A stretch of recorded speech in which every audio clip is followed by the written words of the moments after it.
How's everybody doing? So today I'm going to do a quick video on calling on job sites. So obviously if you're watching these videos, you're probably either in the construction industry or you're selling to the construction industry or you're in the equipment industry. So if you're calling on job sites are the single best source for leads. It's who has the business, it's where the business is, and it's kind of the pulse of what's being built and what the future shows. You can tell just about anything of the health of a job site on how much business there's going to be coming down. So here's some interesting stats about job sites. Each job site is a little bit different, but the national average is approximately 3% of the total budget for a job site is allocated for rentals and equipment needs. That means the crane, that means the porta pots, that means the roll-off trash dumpsters, that means the job trailers, as well as boom lifts, scissor lifts, forklifts, skid steers, backhoes, and everything else that would be used on the job site. So equipment and rentals only equal up to about 3%, okay? So the second part of this video, I'm gonna show you how to successfully call on a job site, but it's important to know about the job site. And here's why. When you go call on a job site, realize I hate watching sales reps go call on a job site and they show up and they vomit on the general contractor. And here's what that looks like.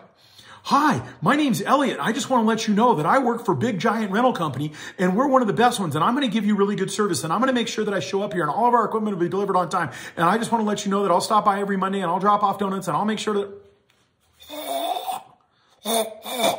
Oh, sorry. I got caught up in the vomit. That is not what general contractors want. Trust me, you're not the first, second, third, or 15th person to come walking into his trailer and do the vomit. They're kind of done with it. It's not new anymore. It's not fun anymore. And they don't want to see it. The reason why they don't want to see it, they don't have time. Okay? So here's how you successfully call on a job site. Number one, don't show up on a job site unless you've got on your PP&E. Safety is number one, above all else. Forget about your sales call. Forget about everything else. You are a distraction on the job site. So no matter what, when you show up, make sure you have your hard hat, your glasses, your safety vest. Make sure you stop at the entry where they have all of the required PP&E, maybe steel-toed shoes. Make sure you have all your PP&E before you ever jump out of your truck. Number two, if you're going to show up looking like a sales rep, white hat, generic glasses, brand new crisp vest, white press shirt, don't be surprised if people treat you like a sales rep. Before you roll onto the job site, take a look around. Look around at what's going on. It blows my mind how many sales reps roll up to a job site. They don't pay attention that there's 30 cars parked at the GC's trailer. They might be having a meeting. Next up, they don't look around. There's concrete trucks parked all the way around the block waiting to get onto the site. That is not the day or the time to show up. They're in the middle of a pour. When the job site's in the middle of a pour, the last thing they want is someone to show up and say, hey, I need 10 minutes of your time. Concrete pours are a little more important than that, and most of the time they don't need distractions during concrete pour days. So be cognizant of what's going on the job site, weather, traffic flows, if they're in the middle of a pour, all of the things that could affect whether or not it's an effective time for you to show up or you're already being a bigger distraction than what you are. Whenever you roll up to a job site, after you've checked the situation and made sure you have your PP&E, make sure you swing into the general contractor's trailer. Introduce yourself.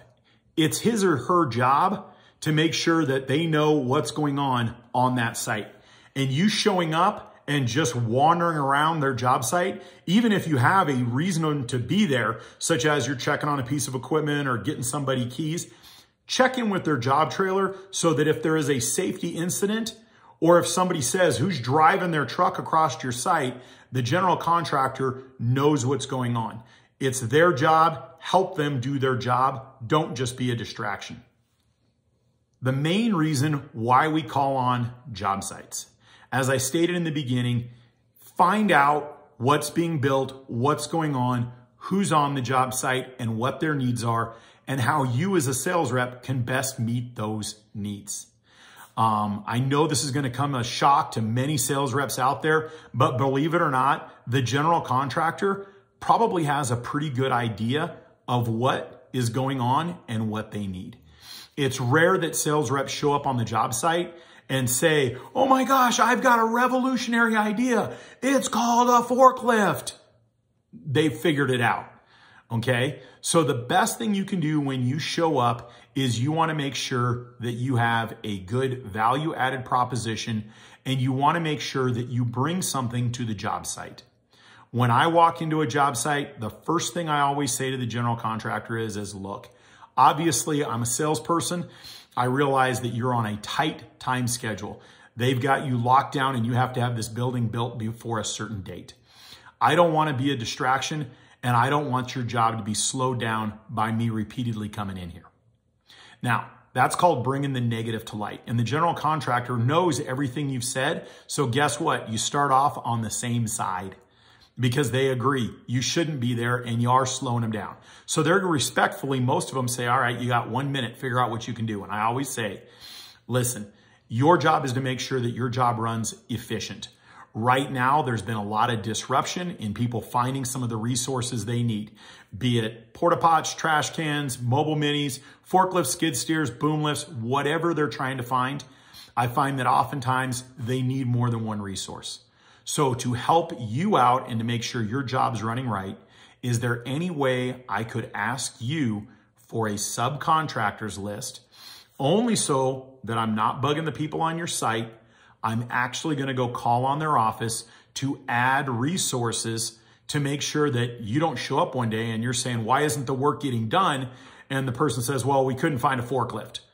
Well, we couldn't dig it because we couldn't find a skid steer. Well, our boom lift broke down and we couldn't find anyone who had a 65-foot articulated boom. All of those things slow their site down. Bring resources and make sure they know how they can get their job site back on track. I hope that quick introduction helped you out. I'll do another video in the future on how to be the best resource possible for a job site. Let me know below what you think in the comments on whether or not this was valuable, if you agree or disagree, and most importantly, thanks for watching and make sure to share. Have an amazing day.